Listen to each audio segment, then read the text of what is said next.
Hi மக்களே, எல்லாருக்கும் வணக்கம். இன்னைக்கு நம்ம என்ன வீடியோ பார்க்க போறோம் அப்படின்னா, பாம்பன் தெற்குவாடி துறைமுகத்துல அதிகாலையில இறந்த நிலையில ஒரு பெரிய ராட்சத திமிங்கலம் கரை ஒதுங்கி இருக்குங்க.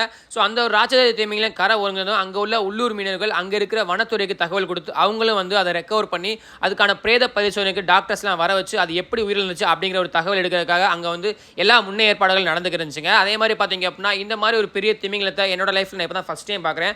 அதே மாதிரி என்னைய மாதிரி நிறைய பேர் வந்து புதுசாக வந்து ஆச்சரியமாக வந்து பார்த்துக்கிருந்தாங்க. இந்த ஒரு திமிங்கலம் வந்து ஒரு ப்ளூ வேல் அப்படின்னு சொல்லக்கூடிய நீல திமிங்கலங்க. அதாவது நான் வந்து முன்னாடி ராட்சத திமிங்கலம் அப்படின்னு சொல்லியிருந்தேன். ஆனால் வந்து இது வந்து ஆய்வின் அடிப்படையில் இதுக்கான பிரேத பரிசோதனை எல்லாம் முடிஞ்சதுக்கு அப்புறமா பார்த்தீங்க அப்படின்னா இது வந்து ஒரு ஃபீமேல் சைல்டு அப்படின்னு சொல்றாங்க. அதாவது ஒரு 8 மாசமோ அல்லது ஒரு வயசுக்குள்ள இருக்கிற ஒரு குழந்தை அப்படின்னு சொல்றாங்க. ஸோ இந்த குழந்தை எப்படி இருக்கு அப்படின்னு பாருங்க. அதோட நாக்கெல்லாம் பாருங்க பயங்கர பெருசா இருக்குங்க.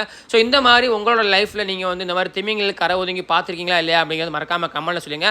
ஸோ இதோட ஃபுல் வீடியோ நம்மளோட யூடியூப் சேனலில் போட்டிருக்கேன். மறக்காம நான் லிங்க் கீழே கொடுக்குறேன், அதுலேயும் செக் பண்ணுங்க. அதே மாதிரி இன்ஸ்டாகிராமில் பார்க்கீங்க அப்படின்னா நம்மளோட யூடியூப் சேனலில்